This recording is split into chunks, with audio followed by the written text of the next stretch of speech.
Hi there, welcome back to Tyranny. It's Judgment Day and we are the law, or it's Healer's Day and we are the curing of society. We need to speak to kiddies and radix, because the tears will shake. It's time to press forward into the stone sea. This Jagged Mesa shrine is the right way to begin, the right position to begin. Let's talk to this Radix guy first. Radix Iron Core sounds like a really cool name. It sounds like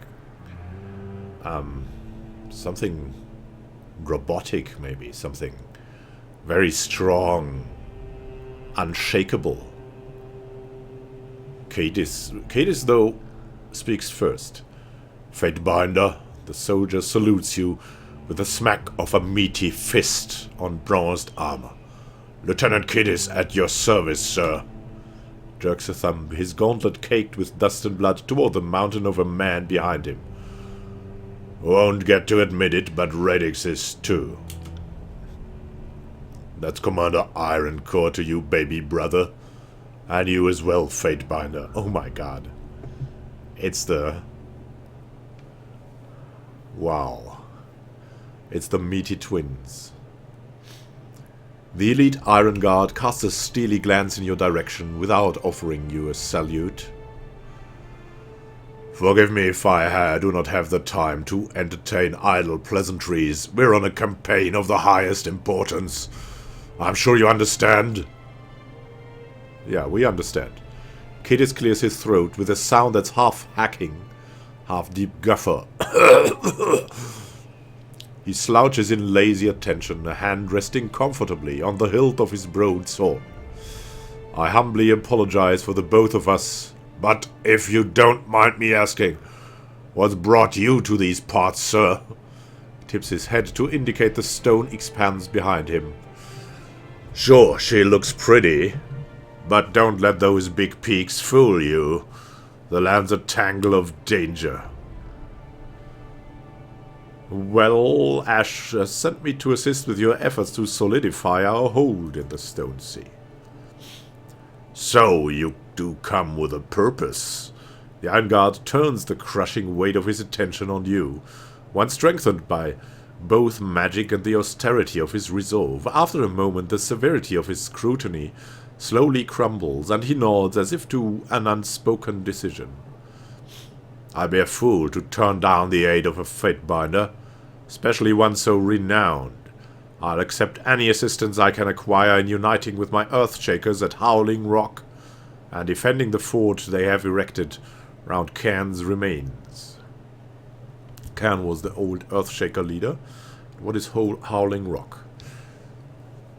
Once a fertile swath of farmland, Howling Rock, as the Stone Stalkers took to calling it, is now a precipitous stretch of craggy peaks and bluffs that roils with the cries of a slowly dying Archon. That is probably Cairn. What the commander is trying to say, we're beholden to have you, Cadis grunts, shooting his brother a pointed look. Getting to Howling Rock's the easy part. Only it hasn't been that easy. We've been waylaid with chorus forces and beasts that'll rend you limb to limb sooner than you can blink. They're bloodthirsty sons of curs, mark my words. Alright, not so tough, but only tough talking? We'll see.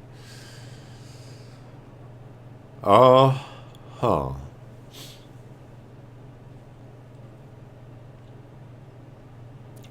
time for the big words yet. We want to have some information. So we've assembled a base of operations surrounding Cairn's remains. Obviously, securing Cairn was our first priority. You think we'd let these savages, or worse, the Korras, get their hands on him? No. What can you tell me about Cairn's demise? Only that I've heard he's not dead yet, and I mean that. You can hear him at night, shuddering and moaning like the wind through the mountains. He shifts and resettles the weight of his heavy suit. Shakers could tell you best why they've been treating him keeping him alive. So why, not how? It's experimental, not restorative. I assure you, as I've already assured Ash, it's for examination and learning purposes only. Yet there is yet much knowledge and power to be gleaned from our forebearer. Why do you think Cairn betrayed his orders? That his favored officer scrubs a hand over the nape of his neck, hesitant to answer. Why would anyone, he shrugs, the world's full of vices to tempt a soldier. Booze, brothels, betting. I figure earth magic must be a damn mire of a drug to tempt an Archon from duty. Guess they aren't so inhuman after all. Well, thank you for all the info now. I fear neither man nor beast. I'll cut us a path to Howling Rock, regardless of who stands in our way. That's what I like to hear, sir, Kyros says. Deftly, he draws his sword and, crouching, carves a basic map into the silt-covered ground. Fastest roads through Stone-Down Gorge cause the area swarming with chorus and beasts alike. And what is that?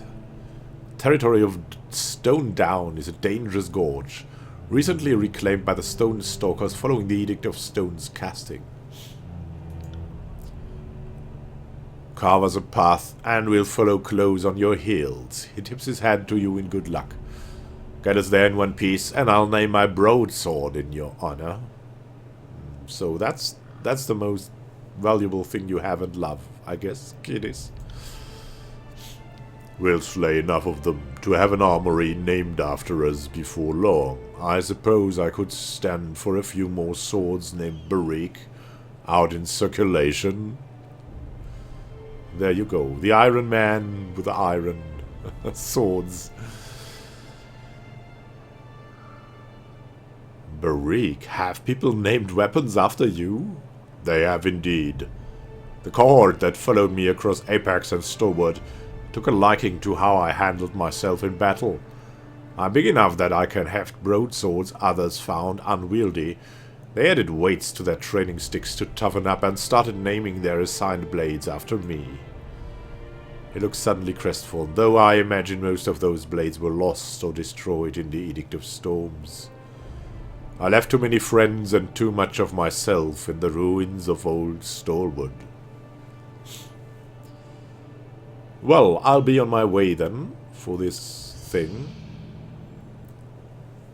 Can't thank you enough, sir. You don't know the world of difference this makes. We'll prep for heading out. Kyros pounds a fist to his chest in farewell. Holler if you need us, but don't count on us to save your ass. Our duty is to protect the Shakers, so we'll be trailing a ways behind. Fatebinder, should you arrive before us, which I'm almost assured that you will, you'll need this code. Sigil of Cairn's forgotten name to gain entry into the compound. Pay attention, for it's quite an intricate sigil. The master of the Earthshaker Guild calmly demonstrates the sigil by twisting and drawing his fingers through the air. Though it appears to any witness to be the motion of a spell, he lends no magic to the mark, deceptively using it as coded communication instead. Show it to the guards, and they will know that you're one of us. We'll practice the sigil. Tilts his head, impressed. That is good. Adjust this finger like so on the down curve. Yes, precisely. You live up to your reputation, Fatebinder. And how can we be of service? Yeah, we have more questions. First, you two, you're related? That's right, sir. We're brothers born, if not bred. He slaps Radix heartily on the back, the iron underside of this gauntlet resounding like the clang of a funeral bell. We share a mother, much to Radix's regret. My brother, impetuous as he is, likes to rely on brawn and chance as he marches through life. I, however, being elder and of higher intellect, am fortuitous enough to have inherited the call of the land. He says that, but I'll be the one keeping his head from getting lobbed off when we're attacked next. If these two get any more sentimental, I'm just going to push their faces together as hard as I possibly can, Verse says. So more separate fathers. Oh, were they raised apart? We really want to know who we are working with, because it depends. I mean, it makes it really interesting, for we need to know everything, for we need to know who we can trust. And every little detail can be deciding. You were raised apart from one another? It's not like he was sent away. On account of him being 12 years older and annoyingly apt with magic, he left for Tortulus to study under Cairn. Kyros smacks his brother heartily on the back. Can't say I missed him much.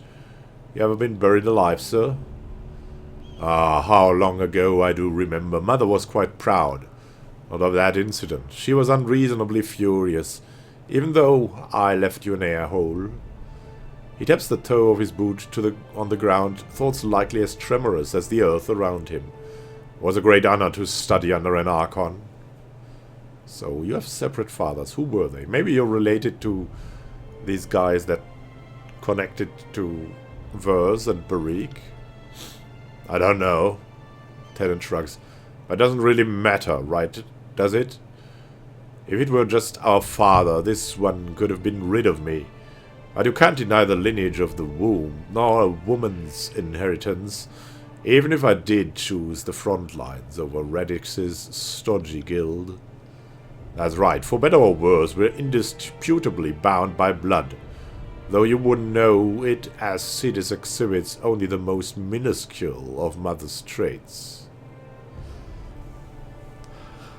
So he likes his mother. And he teases his brother. What was it like studying under Cairn? Excruciatingly arduous, yet edifying. Do you want me to claim he was like a doting father? I cannot. He was ruthless when he needed to be, and above all, brilliant. Tortulus, that's in the north, right? Obviously, despite my master's increasingly irrational inclinations in his age, Cairn was a northerner, same as you and I. The Iron Guard settles his stance, peering silently toward the horizon for a moment, before he continues to speak. Tortulus is the longest continental mountain range in the Northern Empire. Naturally, it was upon its highest peak that Cairn established the Earthshaker Guild, and where I painstakingly accumulated the potential of my abilities. Talk of another matter that are interesting. But brief me on the Chorus's troop movements throughout the region. Shit, if there aren't more of them than maggots out there.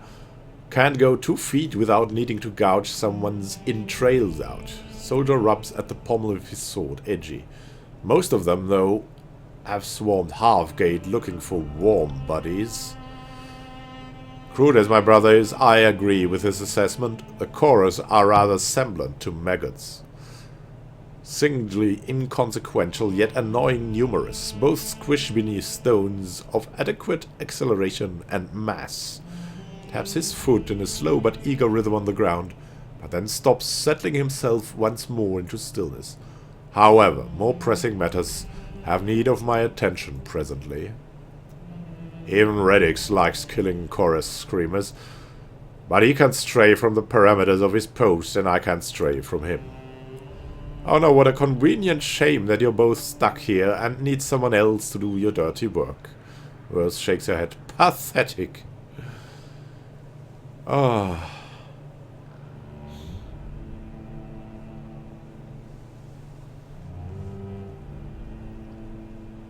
Well, send me to strike at the heart of their population, and I'll make the disfavored proud. Because, yeah. Let's take the evil, or the bad, or the opponents by their root. Going to massacre the whole damn slew? The lieutenant rubs at the edge of his faceplate, head tipped with awe. I think you just stole my heart, sir. Give them my iron-bladed regards. Happy to lend my iron to the cause. The chorus dogs will grovel at your feet before long. Barik pounds his fists together and grunts in anticipation. It's as good as done. Can't wait for the death toll and destruction missive reports. Oh. So, we just want everything. So the Earthshakers are the arcane arm of Ash's military, is that correct? An astute observation. Our guild has devoted ourselves to the study of Earth Arcanum, and as such were the disciples of Cairn before this unfortunate end. As his prime and closest pupil, it has befallen to me to inherit Cairn's legacy. Sweeps a brief, stiff salute. I mean, knowing this world, he could be responsible for Cairn going mad, but I am Radix Ironcore, mover of mountains, Iron Guard to Ash, second master of the Earthshakers. And he's not at all full of himself, Cadis laughs good-naturedly. Mages demonstrated more modesty and attention to their tasks. The army might be less severe in doubting their worth. Titles and honorifices are earned, not simply spun up out of a storm of bravado.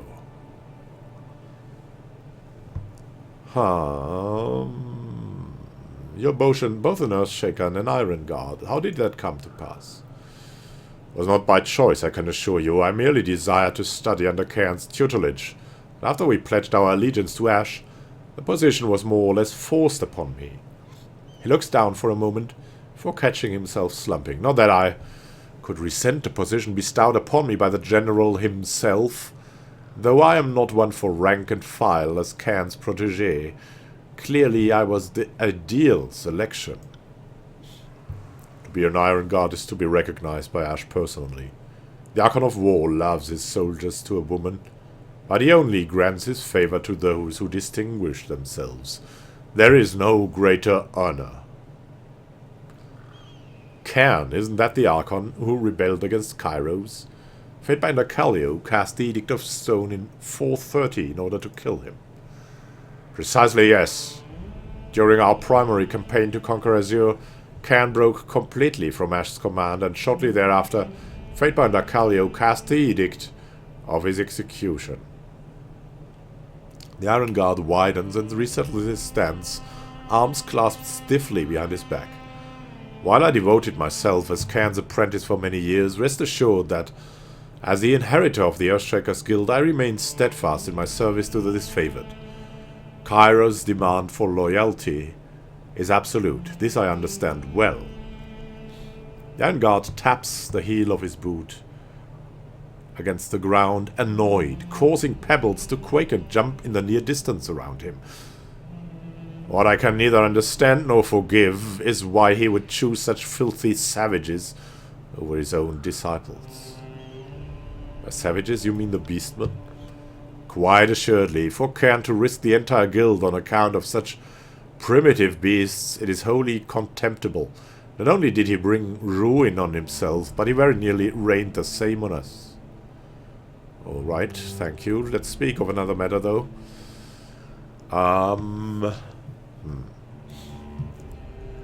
What exactly are these parts, and how are they dangerous? Stonestalkers call this place Jagged Mesa Shrine on account of the crystal formations. If the beastmen don't kill you, the constant quakes and steep drop-offs damn well will. Come on now, the quakes are of little consequence to an Earthshaker baby brother. It's the foul beasts we must contend most with, and why you are here. So the beastmen consider this place to be a sort of a shrine. Something about big elder teeth and dead ancestors have made it sacred ground to them. Shit if I know or care, the Shakers say it's a place with concentrated magic. And that's about as far as I understood it. Ask him about a military stratagem, he'll light up like a spark of sulfur. But when it comes to alchemy and the arcane, his understanding is fundamental at best.